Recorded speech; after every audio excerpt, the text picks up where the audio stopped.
Revelation chapter 2, verse 23.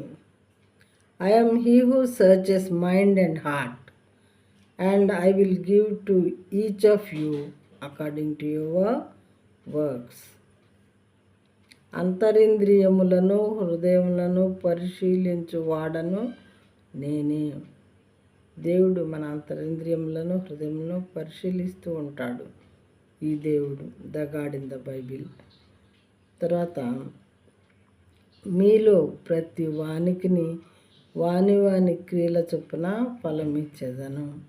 మనం మంచి క్రియలు చేస్తే మనకి మంచి రిజల్ట్ లేదా పరలోకం ఉంటుంది. మనం చనిపోయిన తర్వాత చెడ్డ క్రియలు లేదా పాపక్రియలు చేస్తే ఖచ్చితంగా దేవుడు మనకి మరి నరకాన్ని ప్రసాదించేవాడుగా ఉంటాడు. మన క్రియలను బట్టి ఆయన మనకి తీర్పు తీర్చేవారుగా ఉంటారు. కాబట్టి మన క్రియలు జాగ్రత్తగా ఉండేలాగా మనం చూసుకోవాలి.